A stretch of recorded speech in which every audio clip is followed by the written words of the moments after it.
Seeing as how we have no questions, with that, why don't we get started? This is Peter Gloor. He's a research scientist at MIT, and he's going to talk about some really cool stuff today. And I turn it over to you. Well, I will be talking about cool, of course, and what makes cool, which raises the next question, what makes hot? It's not the same. And I'm more interested into cool than into hot, because hot is easy. Hot is you have some pretty girls and then everybody's there. Cool is much more interesting. Cool is creativity and creative swarms. That's what I have been studying for the last 12 years. I'm very much inspired by the bees, but I think I share the same background as most people here.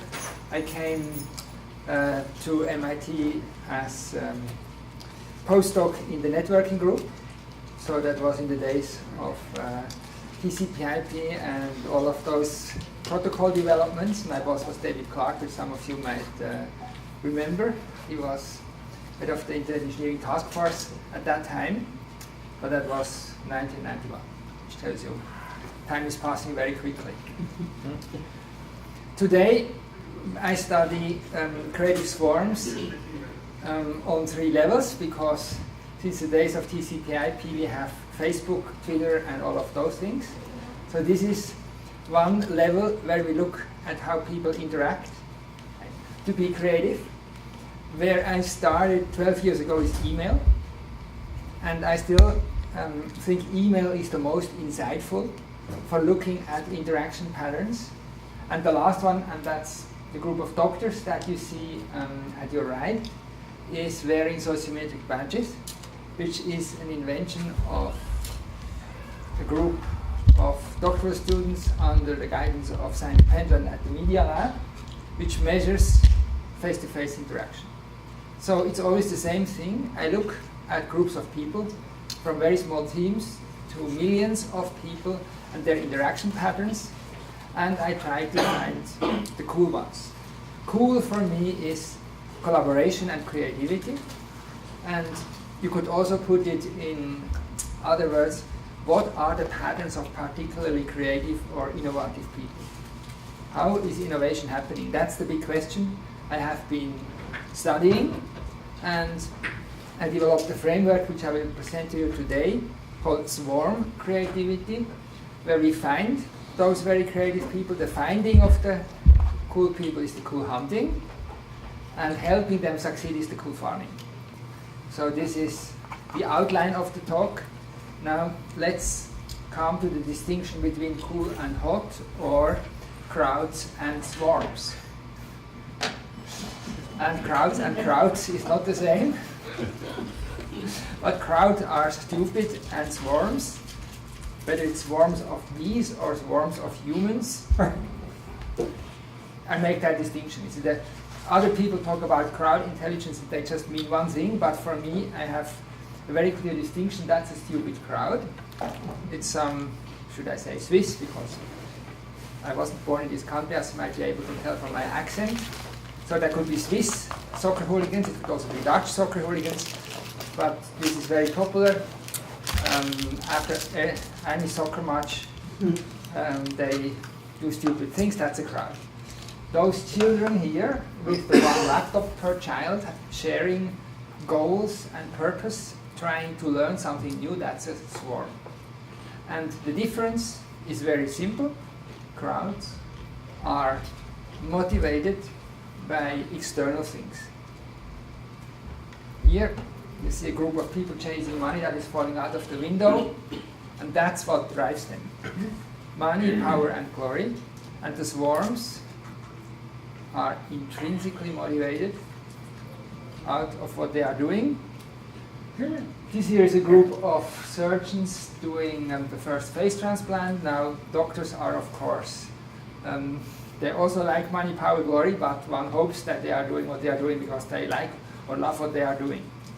So, swarms, that's what I have been studying, and more recently, I make the distinction between collaborative competition and competitive collaboration. And in the animal world, ants, for me, are collaborating to compete. Their the largest battle on Earth is playing out somewhere in California between 2 trillion soldiers, which are ant soldiers that immigrated from the Amazonas region around 1900. And it's 2 tribes, and they know each other through the pheromones, and they have been fighting ever since. This is ants or bees? No. Ants. Ants. That's the ants. Because the bees, that's the other one. And I'm biased. I grew up in a beekeeping household. My dad had bees. I was not so happy when I was a child. I had to help. And they would sting me. But today I'm very happy because I learned a lot about the bees. And they are very collaborative. Occasionally there are lazy bees and there are busy bees. And to carry that over to the human world, if we have 2 teams competing, they fight each other. Inside the team, they collaborate. So that's the distinction, and that's what I'm studying. Collaborative competition, that would be the banks conspiring, that would be Volkswagen conspiring so that nobody finds out about how they are gaming their exhaust system. And competitive collaboration, that's Wikipedia and Stack Overflow. That's What do you mean by competitive? I mean, these work together. Where's the competition come in, or is it just a play on words? No, this is a great question. And it's the same in Stack Overflow. You still want to have the highest, the most karma points or reputation points or whatever you call it. So there is some competition, but you share a goal and you collaborate. And Wikipedia is the same. And with bees it's the same. It's actually, I think there's a large percentage of bees who doesn't work. They are lazy. This has just been found out very recently. And there is more hardworking bees than others. So even in the beehive, you have, in all this collaboration, you have some competition. But this open source world, and I have studied Wikipedia very intensively, you have competition. You have the Wikipedia stewards, which is the top rank, then you have the admins, and you compete to get up there, but you share the goal, and the overarching motivation is collaboration. And that's the creative swarms. And whether it's startups, whether it's creating Wikipedia or Linux or any of those, it's all about collaboration. But inside, it's just human nature. There is some competition, but trying to channel that into collaboration, that's the goal of cool farming. I have written 3 books. Actually, I've written more books, but those are the 3 that are relevant for this. One which describes the framework of swarm creativity. One which describes how you can use the method, and we have also developed a tool called Condor. Condor, the bird who circles and sees everything. The Condor tool takes those social media, social network data from Twitter, Facebook, Wikipedia, email, and social media badges, and finds the creative people through their interaction patterns. And that's what Coolhunting does. Cool farming applies our results to those teams to make them even more creative. If you don't want to buy the books, you can just Google them. I think they are all ripped and somewhere as PDFs. So I'm trying to be collaborative. So, and I have to say that our software is not open source. We give it away for free for academic purposes, but it's sold to companies. We have to pay salaries of some developers. So, swarm creativity. Swarm creativity is all about collaborative innovation networks, and that's Coins is not about coin. Coin is about innovation. And my eye-opening experience was 1991. I was a postdoc at the Lab for Computer Science. David Clark was my boss. I had a paper about a system called CyberMap, accepted at the ACM Hypertext Conference in San Antonio. I flew there. I took my Mac there to demo my system, and then this guy here came. I don't know whether anybody knows him. He has less hair today. Tim Berners-Lee, the creator of the web. And he asked me whether he could put up a pile of papers and of flyers on my table, because he had submitted a paper to the conference titled The World Wide Web, which was rejected. He didn't care. He still came to San Antonio together with his buddy, Robert Gaillot, to tell about this great system and trying to find others to join his little group. His little group, this is what I call the COIN, the Collaborative Innovation Network, to work together and help for free in open source to make the web become reality. I have to admit, he asked me more than once, and I said, I'm sorry, I think it will not succeed, and it has no academic merit, and I need to write papers and advance my academic career. So, but he found others. He found some postdocs, and he found some graduate students, and with this little group of 3 to 15 intrinsically motivated people, they built the first browser and the first HTTP server, which later on became Apache. And Tim also convinced my boss, David Clark, to invite him as a visiting scientist to MIT. Only in the first days, Tim did not get his own office. He only had a desk in the hallway with a very old and clunky computer, and there he was, sitting and sending email and trying to recruit others to work with him to help the web come true. He asked me again, but I said, I'm sorry, I think it will never succeed, has no academic merit, I have better things to do. But he convinced the boss of my boss, who at that time was Michael de Touzos, the director of the Lab for Computer Science, to help him create the World Wide Web Consortium. So he got this bigger group. They organized the first World Wide Web conferences, and they got funding to make this web server much more productive, and they recruited big companies as sponsors. And this is the hundreds of people. That's the learning network that help the COIN to turn the prototype into a real product. And then this learning network recruits others to try it out. And in the case of the web, the product was Mosaic, which later on became Netscape, by Mark Andreessen, which made it truly useful for everybody, and then you had thousands of people trying it out. But for me, that's the 4-step process. A creator, crazy idea, everybody tells him he will never succeed. He doesn't care. He knows he's onto something big. He gets his little group, 3 to 15, that's the COIN. They work together, unpaid. They care about the product, to turn the crazy idea into a prototype. They recruit their friends and family. That's the learning network. That's 150 plus minus. They try it out, they polish it, and they recruit their friends, which is the interest network, the thousands. And by then it's over the tipping point and everybody can use it. And this, for me, is the key of all disruptive innovation. We have the COIN, the learning network and the interest network. And cool hunting means finding coins. Cool farming means helping coins succeed. And that's what I have been studying the last 12 years. And coins today, not just today, they have always been here.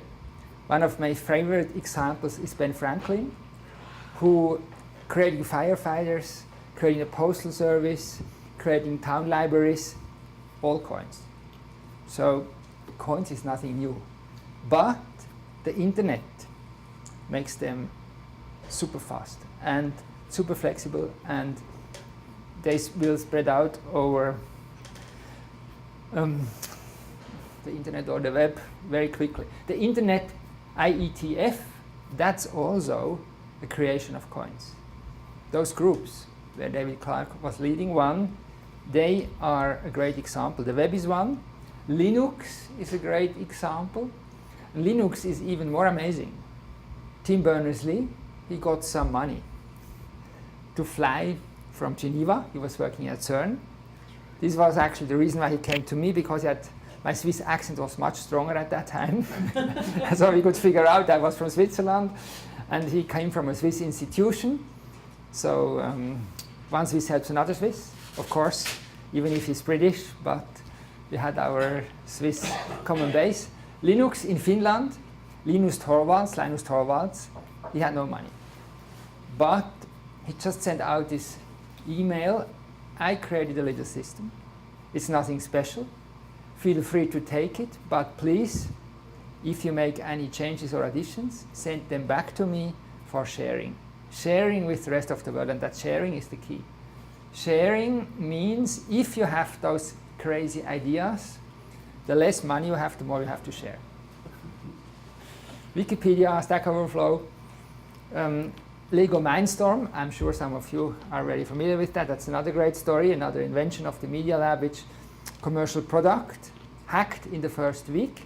And instead of suing the hackers, Lego embraced them, which means that they were developing software for free for Lego, and Lego was selling the bricks. Perfect, couldn't be any better. And Google and Facebook, same story. They give away 90%, 99%, and they make 30 billions with the remaining 1%. Just linking the information in the right way. You can write stories that way. The Twilight Saga of Stephanie Meyer has been written on her blog. She has a very different style from Harry Potter, in that she asks her readers how the plot should develop. So it's a collaborative exercise. And then you have those user-driven innovation sports like snowboarding and mountain biking, which are other great coin stories. So that's the key principle, those coins, which raises the question, for the bees, we have the waggle dance. And the waggle dance from the outside looks chaotic. Once you understand it, you can predict where the bee is going to fly. And that's what I have been trying to do. The waggle dance of Tim Berners-Lee.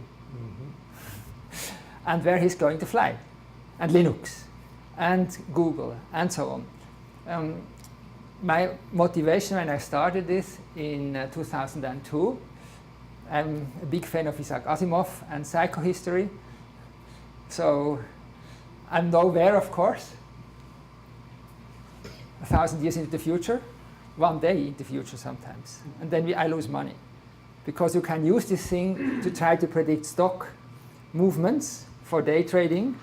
And once we tried it with $10,000, and after, when there were only 9,500 in the account, we gave up. So it's good enough for writing papers and predicting directions, but to get rich, we will come to that, because the problem is, if you know how those trends work, and other people know as well, it will not work anymore. It's social quantum physics, the uncertainty principle. If you measure the system, you destroy it. So it's good enough for writing papers and an academic career. Nevertheless, the waggle dance of the bees, what's the waggle dance of human honey seekers, like Tim Berners-Lee? And the answer is, it's three things. And that's basically the 12 years of research. It's how our networks are connected. And the method that I have been using is called social network analysis. It's basically graph theory. So I don't know whether any of you has heard social network analysis or degree centrality, betweenness centrality. Anybody? No. Can you explain? Okay. Degree basically means how many friends you have, and betweenness, how important are your friends. One way of looking at it, if I had stayed in my village in Switzerland where I was born, I might have a lot of friends, but none of them probably very influential. So very high degree and high happiness and not so good connectivity. On the other hand, if I have two friends, let's call them Hillary Clinton and Bill Gates, that's enough. if I'm between them, my betweenness is very high. They are well defined mathematically. Degree centrality is nearest neighbors in a network. How many people do I know directly? Betweenness centrality is like Google PageRank. It measures the influence of hubs, of most central, of people like Hillary and Bill. So, I went to a talk by a professor from UMass uh-huh, who had sent his graduate students to Chinatown. uh-huh, And what they did was they interviewed people to try to figure out how these people were connected to each other, Uh-huh. and then used a mathematical formula Yeah. to put a map up of who were in Yiddish we call them the mockers, who were Uh-huh. the people who actually had influence in Chinatown. uh-huh. It infuriated the people in Chinatown because they, of course, thought they were the mockers, and they were using a formula. So they said, sorry, it's just the formula. You're not a mocker if you're not showing up on the formula. And there were certain people who had more degrees of connection and were more influential than others. Yes. My favorite part of this talk was a man stood up and said, did you ask people's permission before putting this on the web? Don't you think people would be offended? And somebody got up and said, oh, for God's sake, Rupert Murdoch knows more about these people. You know, it's not. And so the director of the conference, who was this very dignified man from India, got up and said, that is true. Rupert Murdoch knows a lot more about us than we care to know. But we hold our friends to a higher standard. Well, you raise a great question, because when email is my preferred medium of study, and privacy. How am I dealing with this? One answer is, 8 years ago, we studied the global email network of Ford, and same question that the gentleman raised. And then an engineer stood up and said, we know that this email has been used for to see whether we look on porn websites and whether we are not at home. So at least once we can use it for something productive to become more creative. So that was his motivation. Now, when I do those projects, it depends, of course, on the context of it, but when they are academic projects, we try to give individual information to individuals and aggregated information to management. For example, once we studied a very big Boston area hospital, just down the Charles River, and with the sociometric badges.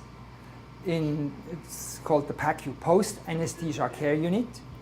And we looked at the leadership structure of the nurses, and we measured what communication behavior got patients to wake up faster.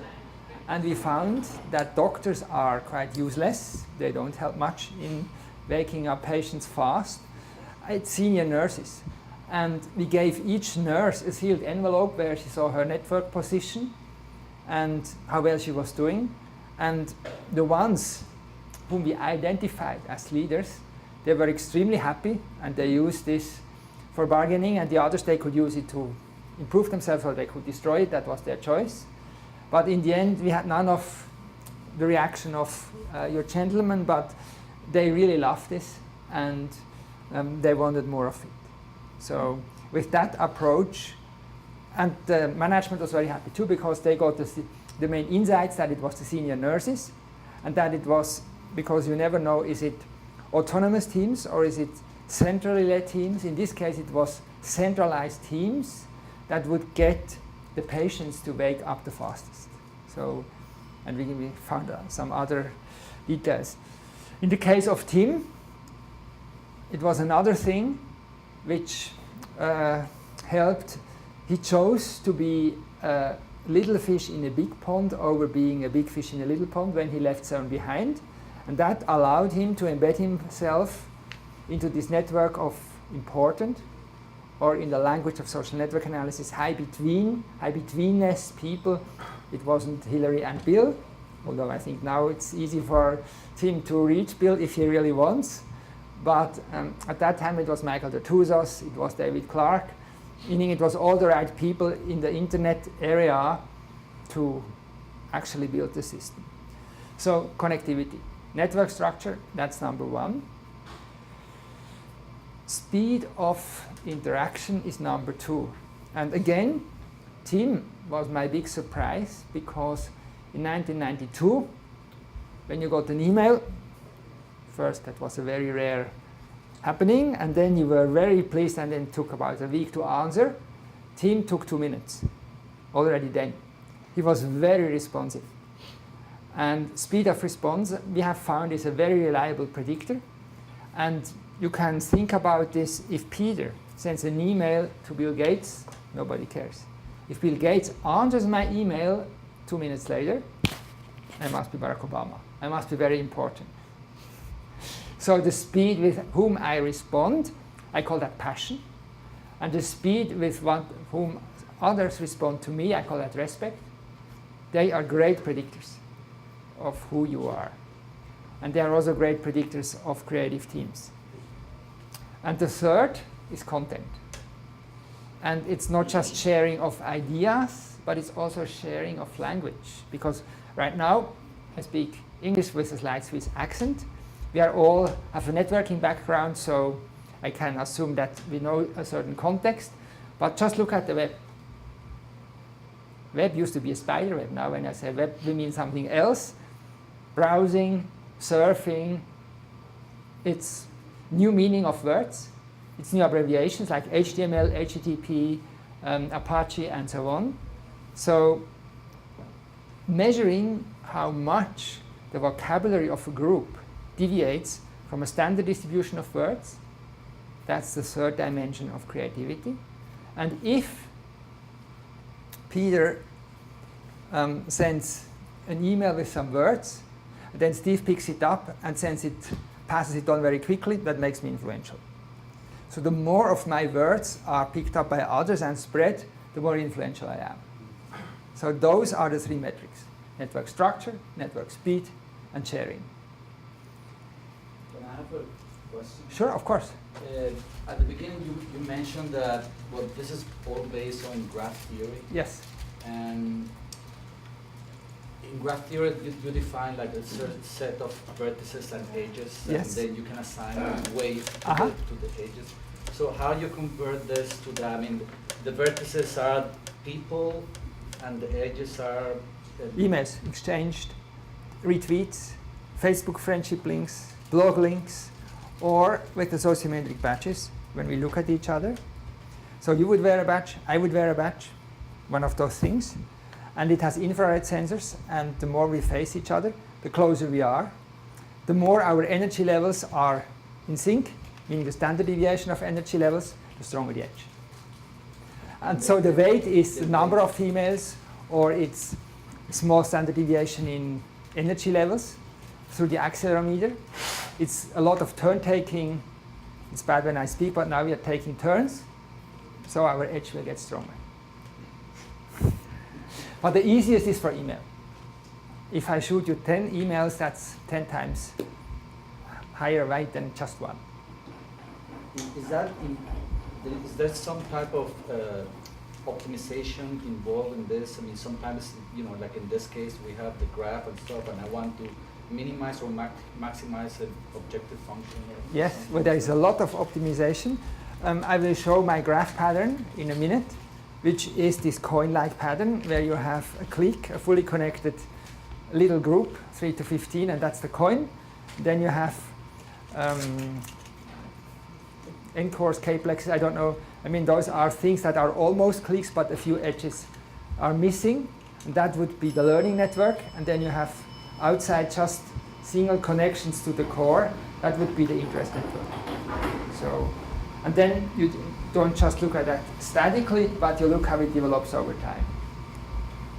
So this here is Tim and Linus and all those super creative, and it's not just creative, it's also collaborative, which means humble, responsive, honest, all of those good things. There's famous stories of people that were trying to create the web before Tim. One famous guy, Ted Nelson, I don't know whether any of it, but he didn't succeed because he wanted to keep all the credit for himself. In fact, there was a famous speech. He was invited to give a keynote speak at the web conference, and he basically complained that he didn't get enough credit. I don't think he was ever invited back. So how did Steve Jobs become so successful? Well, actually, I think, and I have never met him, that we heard all these bad stories about what a horrible person he was. I think that cannot be true.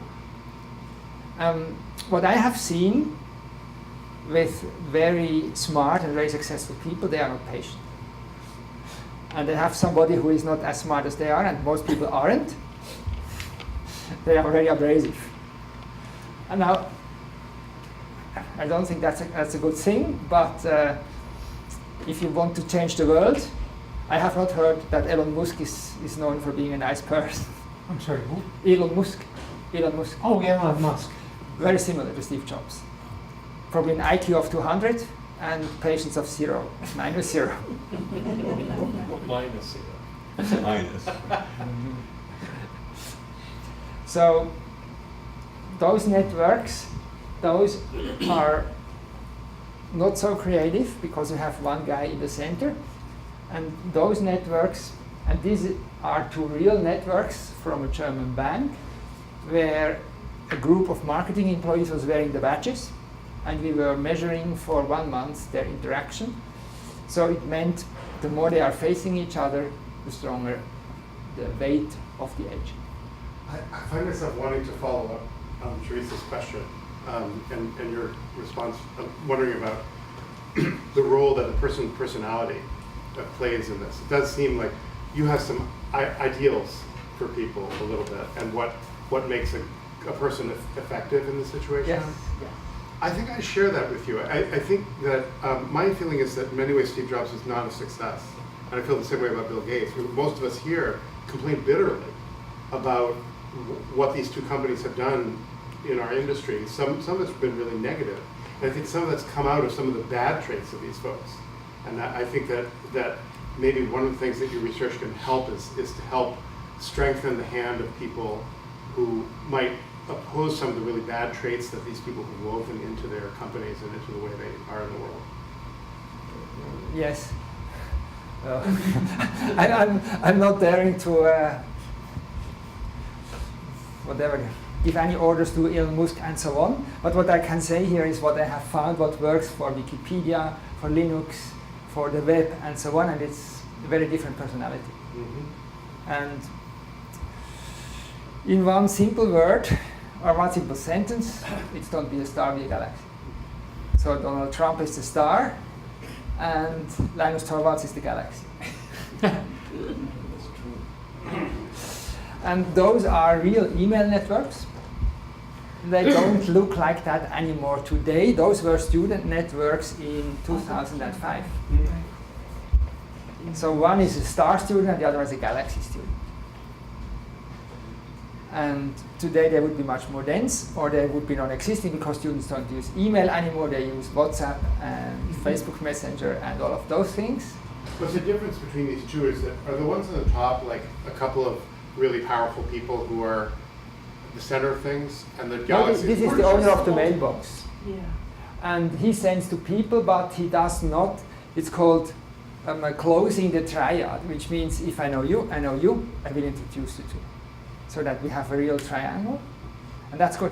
This is a metric of social capital, of my gregariousness, of my willingness to share my capital and introduce my social capital. Introduce you, and this person is like that. And if you look at teams, and this happens when you see a lot of people. You can of course overdo it, and I have to say, I developed most of the metrics in the days before smartphones. Then an average company had a response time of 2 to 3 days per email. Today, the fastest thing I have seen is companies where you have each person has about 2 to 3 to 400 emails a day, and they respond in 2 hours. But we have also done a lot of satisfaction and employee satisfaction surveys, and the less email you have, the happier you are. Oh, yeah. This is Now, who's the red dot in the center of the great. galaxy? This guy here, No. he has a twin brother. There are two brothers? He has a twin brother. Oh, okay. I didn't know that, but when I looked at his mailbox, I asked him, and he said, this is my twin brother. And I have also seen one mailbox where the most central person was not the owner, but his mother, and another mailbox where it was not the owner but his girlfriend. And the mailbox owner was a very introvert developer, and his girlfriend was basically managing his social life.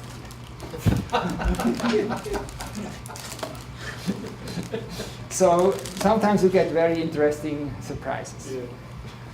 So based on those, a lot of email analysis projects, and also Twitter and personal with sociometric badges projects, I have come up with 6 honest signals of collaboration in 3 dimensions: structure, time, and content, as I just showed. The first one is, even for swarms, you need the queen bee. But the queen bee is Linus Torvalds. It's not Donald Trump. They lead in another way. But when I started, coming from relatively egalitarian democratic Switzerland, I thought that everybody should be the boss. And in Wikipedia, I looked at it from the outside, you might think that's the case, it's not. There is, what we did, we looked at time for featured articles to become featured, and the stronger a leader you had on a page, the faster the article was featured. And this led me to the 1990 rule. There is different variants of it. My version is that 1% of the people does 90% of the work, 9% of the people does 9% of the work, and 90% of the people does 1% of the work. And I have to say, after my first 3 years as a postdoc at MIT, I was 3 years in the software engineering department of UBS, big bank. Then I was 3 years with PwC and 3 years with Deloitte, and I found the same rule. Yes, and when I left Deloitte in 2002, I was allowed to take my mailbox. That's basically one of the networks I studied. In the beginning, to identify those coins, and I found the same patterns. Central leaders, but those central leaders take turn. And the other thing that we measure is how much of a sender or a receiver you are. I call that the contribution index. And each dot here is a person, and if you are high up, you only send. If you are far down here, you only receive.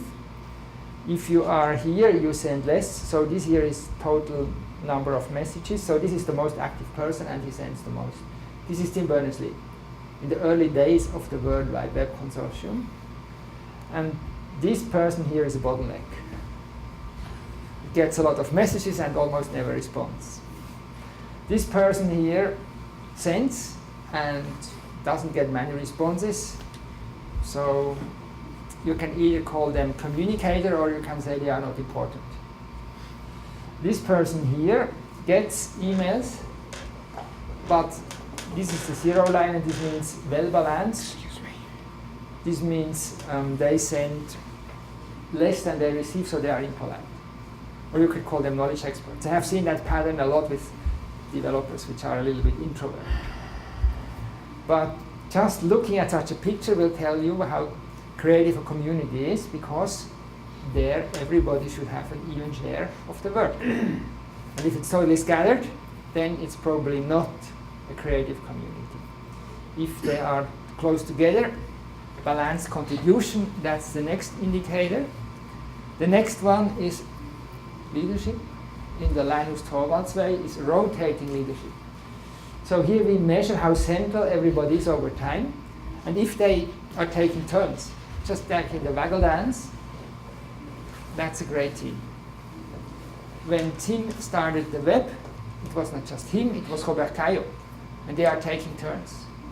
And in the last 5 years, I've worked a lot with patients of chronic diseases, because for coins, that's perfect. They are absolutely intrinsically motivated to better their lives. So it's definitely not for the money. And you just need to find the ones which are the lead users. And you will always find them. You start with Crohn's disease, and you find the doctor whose child has Crohn's disease. Your cystic fibrosis. We found the cystic fibrosis patient who is already 65 and is a doctor herself. I don't know whether you know cystic fibrosis. It's a very bad disease. You used to die at 10, 15 or 20. Today it's about at 30. But she managed to turn 65 because she is a doctor herself. And so she shares what she does with the others. And in all of those coins, you have the researchers, the caregivers, providers, doctors, and the patients, and they take turns. And the more turns, the more creative. Speed of response, we spoke about this already. The faster people respond to you, the more they respect you. There is a second metric, which we call the number of nudges.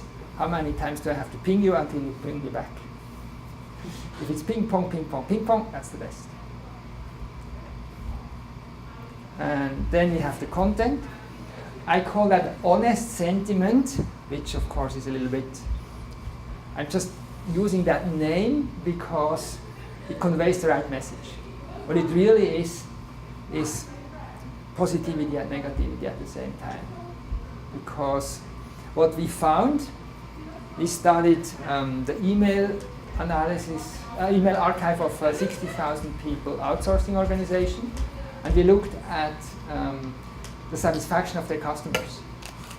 And what we found is when the provider was using overly positive language, their customers were less happy because they were just hyping up or trying to gloss over some bad things. And when it was positive and negative, and that's why I call it honest sentiment, it was actually better. The same in creative teams. When you have creative, I teach this class called Coins since 2005 or 4 or 5, and it's students from MIT together with students in Germany, Cologne, in Finland, Helsinki, and in Santiago, Chile, and they form groups where they do this sort of social media analysis projects. They are a great lab for me to try out crazy ideas. And I measure their content because they have to, of course, give me all their email archives of the class. And what I noticed is the best teams, in the beginning, they are positive. Because Finnish English, German English, American English, which in the case of MIT students is perhaps Chinese English, Indian English, Russian English, and so on.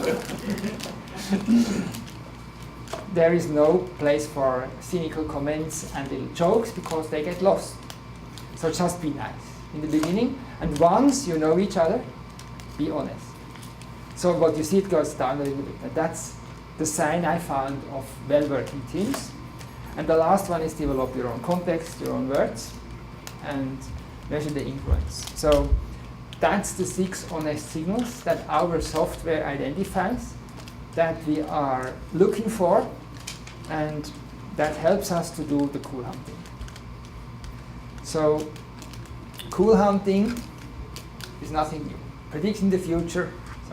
Out of curiosity, how do Americans compare with Europeans?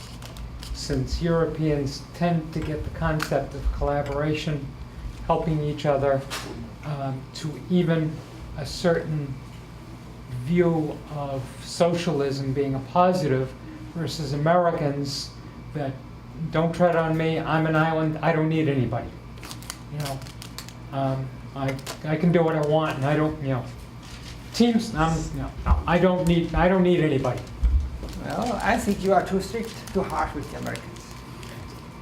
I find that as far as collaboration goes, well, honestly, with Goldman Sachs bankers, I have been hired to try to find coins. I never found any. In hedge fund, I have been hired by hedge funds to find coins, and I couldn't find any. They are too much driven by money and everybody for themselves.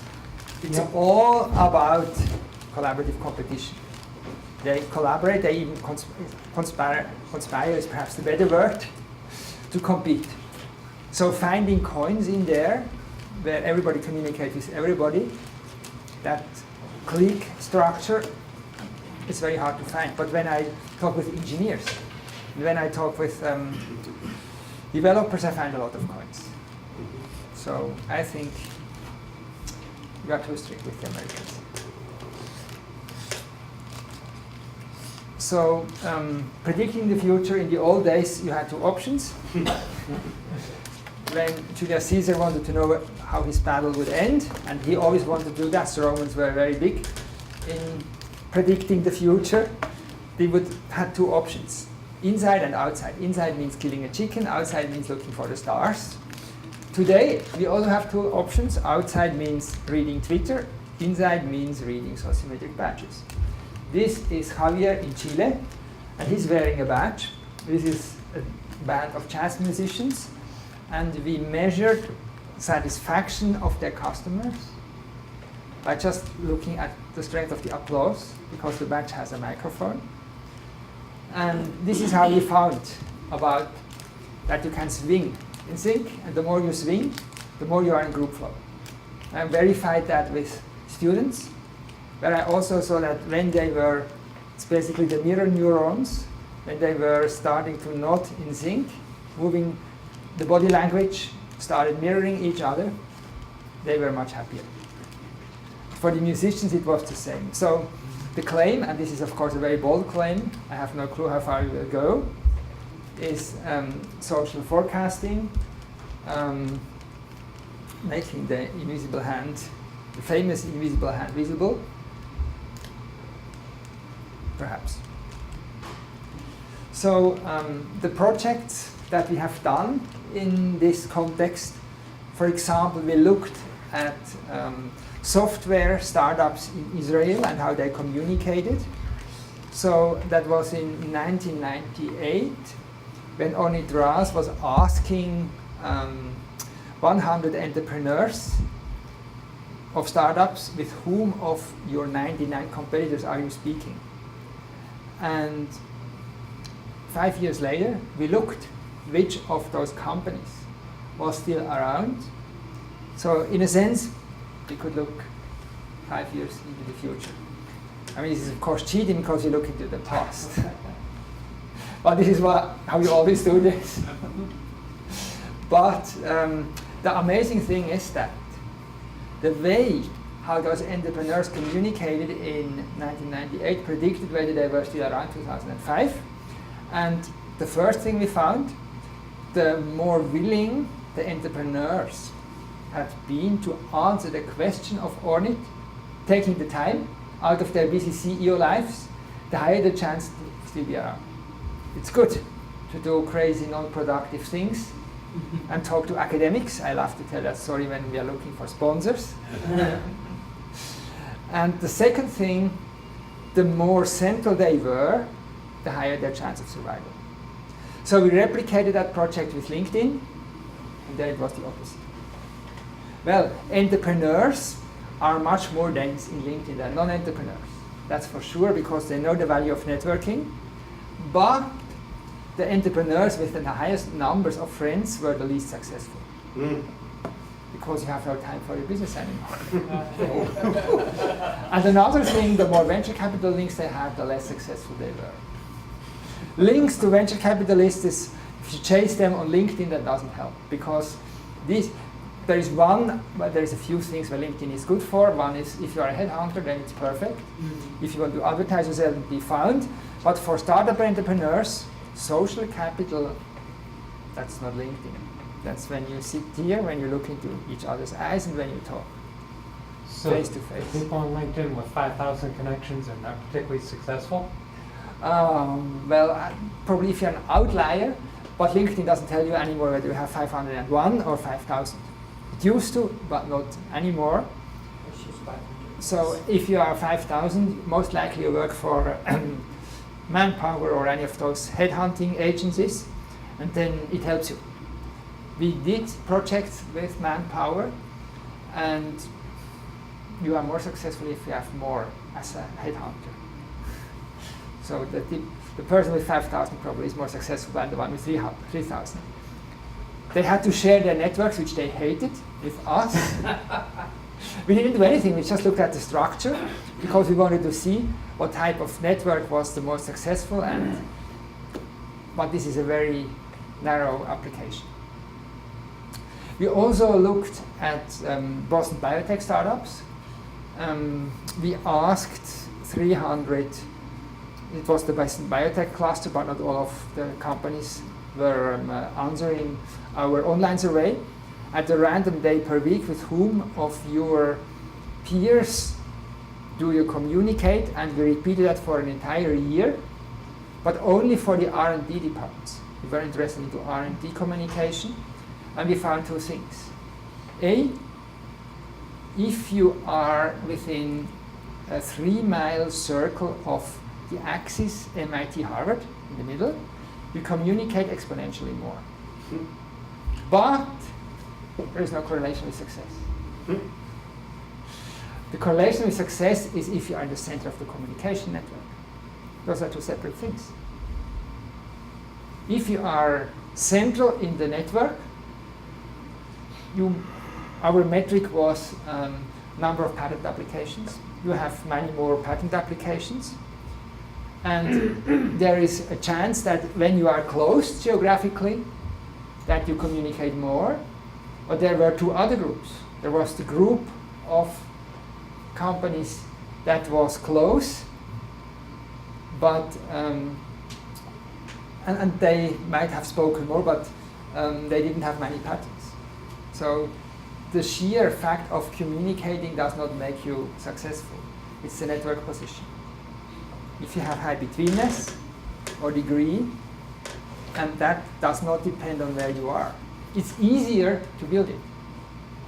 If you have the money, renting office space at Cambridge is better.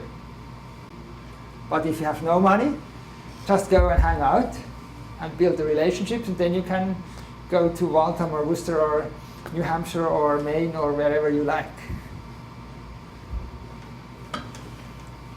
So another project was the email project. I briefly mentioned when we did, this was a long time ago, so I can now mention the name, Ford, when we looked at their R&D networks. We also looked at the 60,000 people outsourcing company, and based on their email network, we were able to predict two things: customer satisfaction. Basically what we did, we calculated those 6 variables for, they have 320 large customers for whom they do HR outsourcing, call centers, accounting, and so on. And for 20 of their accounts, we collected the email archive, and what we were able to do, measure customer satisfaction, which they had measured with Net Promoter Score, which basically means they ask their customers, how likely are you to recommend me? That's the Net Promoter. And then we did an additional thing. We showed them how they communicated, and we told them which style is better based on those 6 variables. And those customers became happier, and the others became unhappier. So this virtual mirroring, showing the communication structure back, is one way of cool farming. The other thing, based on those variables, we can predict who is going to leave the company. If your language becomes emotionally flat, and if you have less of this rotating leadership, you will be, there's a much higher chance that you will be leaving the company. So that's cool farming. Cool farming is basically another way of managing projects. It's non-deterministic, emergent project management. You have the queen bee with a crazy idea, the coin, the learning network, and the interest network, and that's Tim. It's not him, but for some time I used to call my course Be a Bee.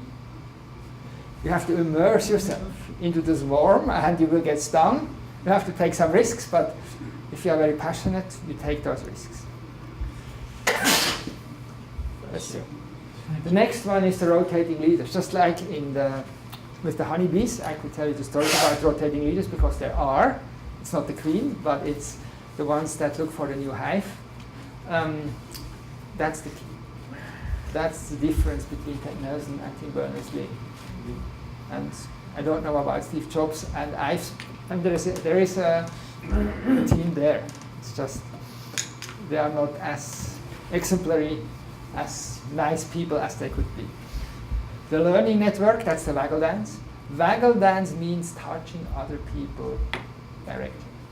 And in the end, it's the attraction pheromone. So this is basically what I wanted to tell you today. Now, very happy to have a discussion. Thank you.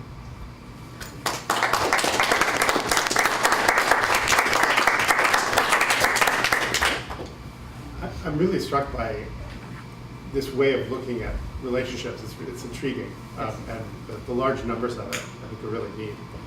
When I first started in the computer business, I got taken out to lunch by this man who had been in the computer business. He had actually networked almost all Boston law firms. He was a real pioneer, and he had retired from the computer business. And I said, how do you feel about your career? And how do you feel about your work? And he says, I think I've made the world a worse place. And I said, what do you mean? He said, look, somebody does something bad to you. And so you get really angry, and you write a letter to your lawyer. A week later, the lawyer gets the letter, reads it, and writes you back. About 3 weeks later, you get the letter back from the lawyer, and by this time you've forgotten what the slight was, and you've moved on with your life. Now, something bad happens to you, and you email your lawyer. And he really did feel that the acceleration that these tools provide is not always a positive thing for relationships. And I guess one question I have for you is couple of concerns. One of them is, these are, you're approaching this in, I think, a really idealistic and wonderful way of saying, how can we make things better? But the people who are moving the chess pieces around have really different motivations, I think, than you do.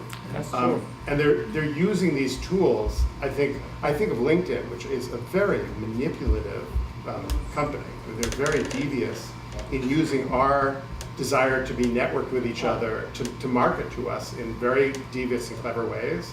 And there seems to be one example, but I think of many others.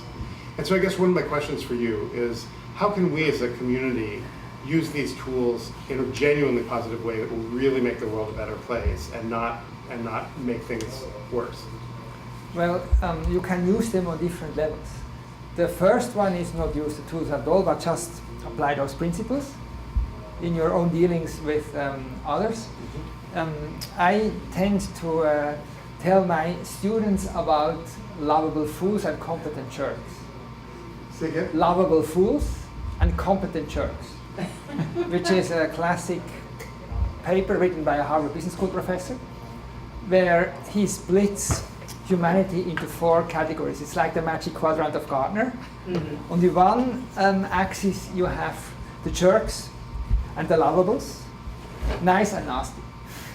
On the other axis, you have the smart and the stupid, the clever ones, and obviously nobody wants to deal with the nasty, stupid guys, and everybody would like to have lovables and competent, but it turns out that's a very small group, because if you are very competent, you tend to get arrogant, and then you are a competent jerk. And so humanity consists of the 2 groups of competent jerks and lovable fools. And what Tiziano and Kashrov found out, if we have the choice, we always pick the lovable fools. Which is why we have very good professor. So, good example would be Sheldon on Big Bang Theory being a competent jerk. Yes. Well, prominent scientists frequently know that they are very smart. Yeah. Actually, they will never get the Nobel Prize. The Nobel Prize only you will only get if you are one of those very few smart and nice people. The reason being that other smart scientists have to vote, and if you are a jerk, they will never vote for you. And it's not my invention. There is research about this, but I first stumbled on this when I met a very famous, he doesn't have Nobel Prize, economist, and he told me, I don't understand this, But I noticed that all the Nobel Prize winners are the nicest people, and the level just below, those are the editors of the famous journals. So they have tremendous power because they decide who makes it and not. They are all jerks. It's because they enjoy this position of power and they let it feel everybody else. And somebody studied the collaboration networks of Nobel Prize winners, and what they found is that Nobel Prize winners tended to work with other Nobel Prize winners only. That was before both of them had been Nobel Prize winners. So that means if you are smart and nice, you choose other people which are smart and nice to work with. And the others, they have no choice, they have to work with either competent jerks or London fools. There is a saying in medicine that people pick doctors based on the 3 A's. Affability, availability, and ability, in that order. Yes. So I think it's really... This is very true, and I was thinking about the same when you see who is being sued because of malpractice as a doctor. It's not, it has not so much to do with your qualifications, but affability, whether you are likable or not. No, If you are nice, chance of being sued is much lower. I've been rolling this around in my mind for a couple of weeks now, that it's easy enough to come up with people like Steve Jobs or Walter O'Brien that are basically competent jerks. But to think of somebody who is fallible, lovable, intelligent, the closest I could come to is maybe Richard Branson, Malala Yousafzai, Maya Angelou. And that took some doing to come up with those names. Yes, and you would have to go and talk to them to judge for yourself. Yeah. One question, you were mentioning that you did some study for biotech companies in the Boston area. Yes. Did you somehow analyze like the Broad Institute, which is like a combination of MIT, Harvard or something? Was that part of the Yes, study? they were all part of the study, not all in the end filled out all the questionnaires. But the CEO of the Biotech Council recruited all of them. And we actually found that a better predictor, we wanted to look at the peer networks of the startups, is talking to the Broad Institute. The more you talk A, to the large research universities, and B, to the large bio and pharma companies, the more successful you are. And third, only your peers. But it helps more to have contacts to the university, and we think this is the PhD advisors that they go back to and talk to, probably, one thing, and the other one getting the funding and access to the resources of the Novartis and Pfizers and Glaxos, and because they are now all here. And they are very eager to invest into the right startups.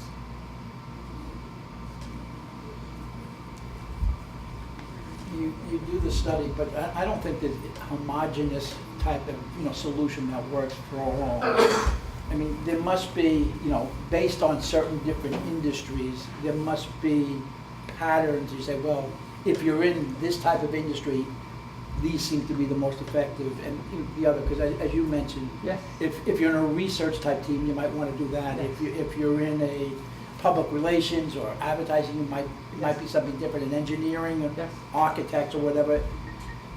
So have you correlated that and say, hey, Yes. if these type of industries, appears to be the most effective Yes, you are predictor for spot on. success? Those 6 variables, they can flip their signs. Sometimes it's good strong leadership, sometimes it's good decentralized leadership, sometimes it's good rotating leadership, sometimes it's good steady leadership. So for all of those 6, depending, and that means you get 6 times 6 combinations. So I make a big, broad distinction between creativity and productivity. And one of the key insights that we found is that they are frequently negatively correlated. Highly productive organizations and individuals are not that creative, and the other way around. But also it must depends on the industry. We have done a lot of healthcare, a lot of knowledge-intensive industries like oil exploration and so on. We have done high-tech, like networking companies or car manufacturers. We have done banks, and it really depends. In hedge fund managers, you will not find central leadership, because each fund manager manages their own fund. So you have not the single one that is dominant, but it's very decentralized. So you are very right. Right, but then if you get into, let's say, an advertising or marketing type of organization. They are creative. And creative and collaborative are probably the most Very much effective. so, absolutely. That's very different from a bank. Do you have, the studies that you do are very large scale and involve lots and lots of stuff. Do you have a way for characters like us who deal with much smaller numbers in our life could do this kind of mirroring you're talking about, this kind of learning process for our own organizations and the people we deal with? You can try out the Condor tool for your own mailbox. Then you will already see whether you are a galaxy or not. You will also see your personality, because the way how you look at me, how close you are when you speak, whether I let you speak or whether I always cut you short, and whether we are mirroring each other, will tell you the big 5 personality characteristics. It's like the Myers-Briggs, but the Myers-Briggs, I'm told, is not scientific. Big 5 measures introversion, extroversion, agreeability, openness to experience, conscientiousness, and neuroticism. And we calibrated that with the badges, but by now we can also do it with mailboxes. So you could just look at your email behavior, or you can look at, we have studied a lot of online forums, and those you can just, some of them are very open, so you can crawl them and construct a network and do this sort of analysis. So we have done a lot of those. We do everything from very small to very large. And would you recommend that we take these tools and bring them like to our customers and say, look, you know, we can help improve ourselves by looking at these measures? Is that something you're trying to help us Yeah, do? sure. No, I do that a lot, and you are very welcome to try them out. What is I mean, if you, can you explain a little bit more in detail how is the software that you developed? Yes. Well, you mentioned a few things like, well, it's based on graph theory, and I can imagine it's some statistic, big data analysis. Yes. So this what is the kind of things that you do? The software. This is what you call contour, is it? Condor. Condor. Yes. That's how it looks. So it's like an email client, and it loads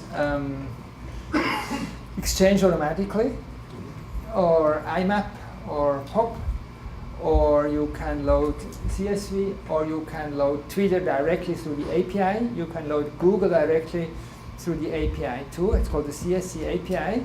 Only there you will need a credit card, because Google gives you 100 queries for free per day. And after that, it starts charging. And you can take all the Wikipedia data you want, because that's there for free through their API.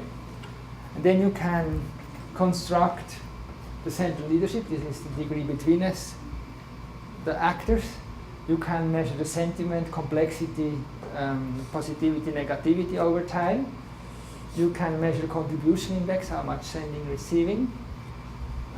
You can, this here is another view where for Twitter you have the geotags, but you can also do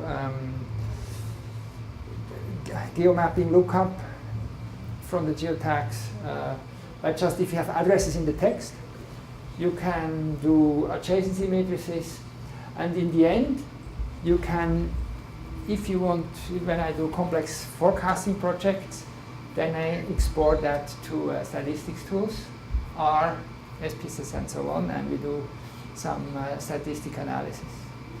So if you have a lot of people at some kind of a thing you're looking at that is apt to attract a lot of people to the Tor network, do you do anything special to identify Tor exit nodes to realize that those are probably not where you think they are? Or where the person is not where you think they are? I don't think we are. Normally, the data that we get from companies, we would assume they are who they are.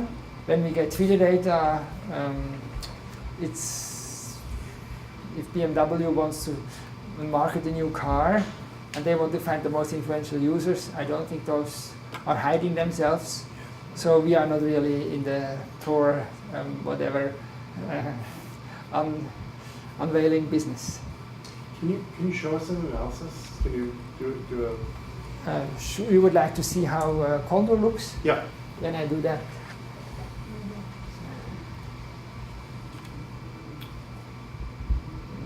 It takes my secret. It also runs on the cloud. So this is already running.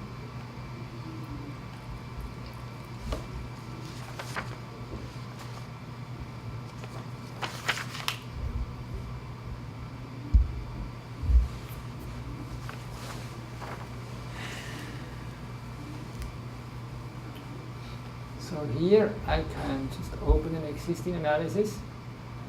So I could download one. Those are the tools for downloading data. But I'm not sure I have an internet connection right now. I don't think I have. So I cannot download anything live. So I will just open something on my hard disk. I think there is a wireless network here. You can Yes. get Wi-Fi. Is it it's public? Yeah, the one that is This one, gas, mass pay gas. the gas, mass pay gas. It is. You don't need the password. Okay, then it will come.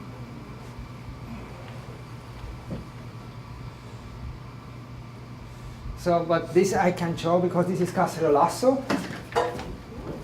I'm coming from Chile this morning, and they had a Chilean student unrest. So we did Twitter analysis of the student discussion, and this shows how this develops. So here I have 17,000 actors. That's how they are called in the language of social network analysis, people. And it goes, it's basically just a few hours. And a sociologist bought that for $75, this data from Twitter. And so we loaded it and analyzed it. And this would be the static network. See as it comes. And every person here is a dot, and connecting line means to be retweeted at least once. Now, the Chilean student unrest had a very pretty girl, Camila Valleja. She's now already a member of parliament, and a few others, and you can see them very nicely here. This was just, they were organizing one particular protest with the hashtag Cacerolazo. And one way of looking at this is just creating a movie. So I can see how this develops over time. So I will close this. I will filter it again, but this time only take the top 1,000 nodes, because otherwise the movie gets too messy.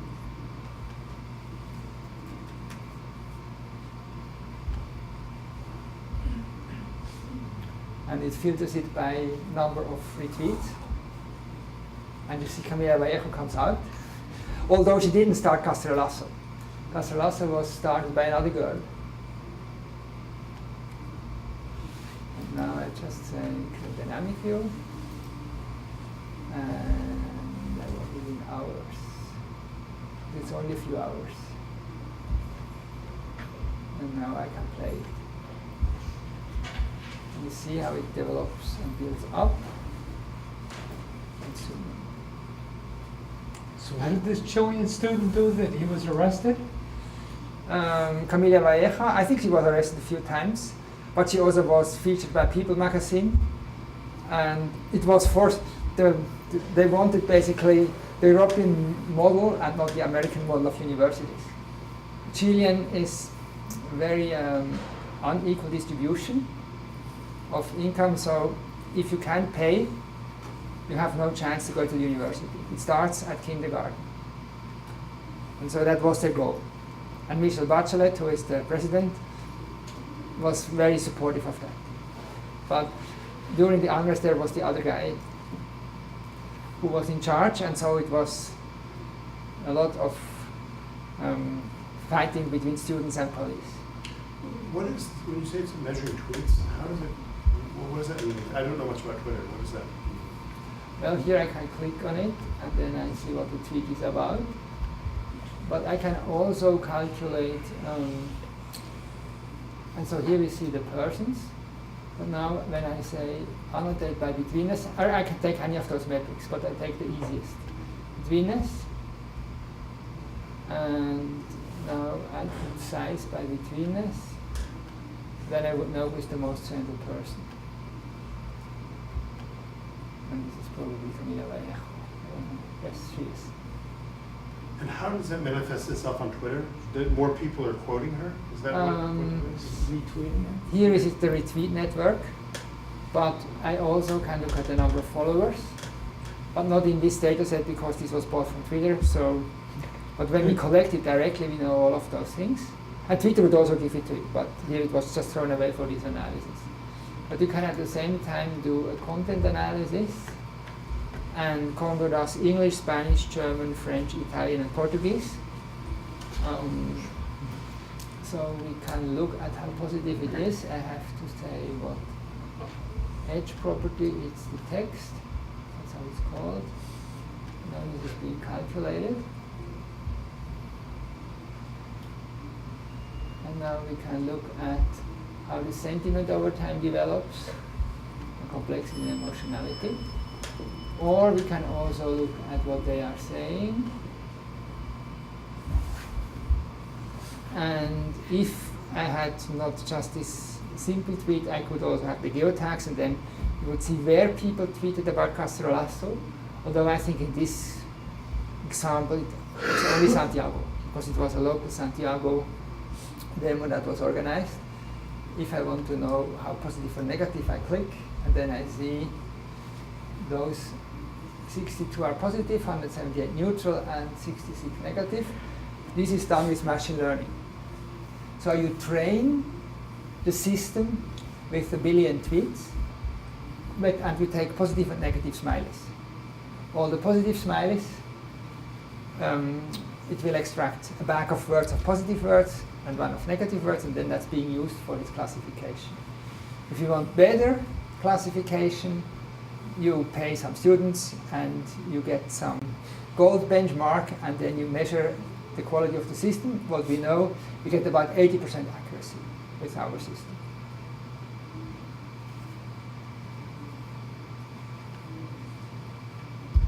And then we can also look at the contribution index,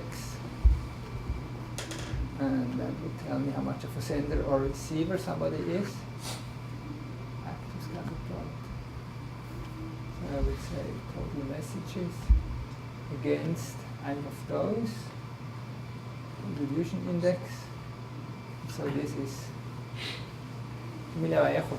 She was almost not tweeting. She's very important, but she's being retweeted. She's very passive. Or she has no need. She's the famous one. So everybody else tweets about her Yes, instead of her tweeting about yeah, her. that is true. But there was 4 of them, which are now all in parliament. What was she arrested for originally? I guess just civil unrest.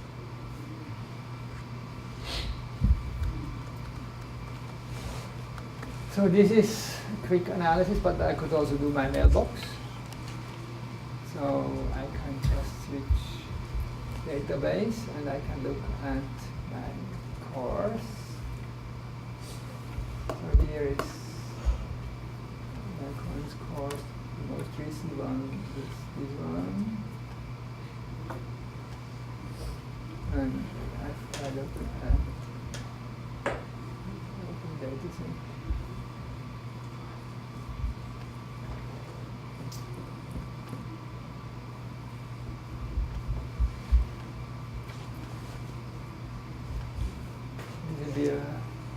just my student teams.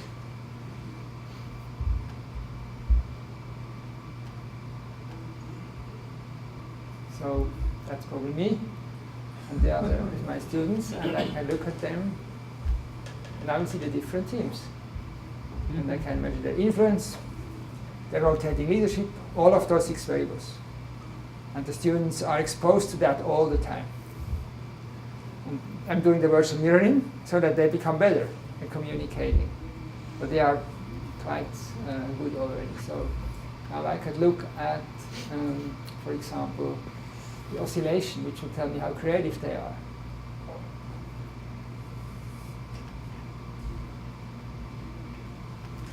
Define creative. Yes, define creators.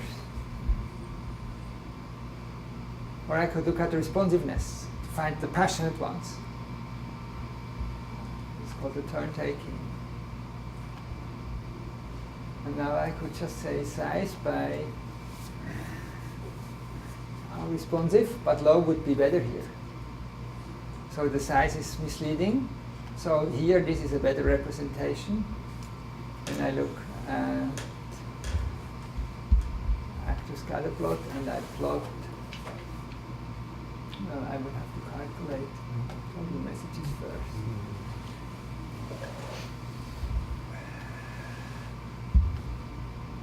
And this is from your own mailbox and your communication with your students? This is from Gmail. They have to CC.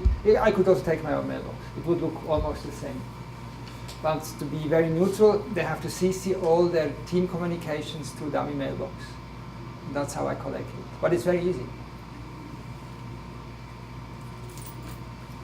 Take the message total against how quickly I respond. So those are all fast responsive, but they don't send much. And this person here is quite responsive. So those are the responsive ones. And those are the laggard. That's a big laggard. 90 hours. She didn't get a good grade. You say if I work for an educational institution, I can download the software for free. That's my mailbox, right? You can download, yes, academic licenses currently are free. Can the general public download the academic license, or you have to be a part of the university? Well, you can download the trial license, and then you will have. Right now we are selling it, but we are not yet sure what the final model will be. So if you have some case, you can always send me an email, and we can check it out.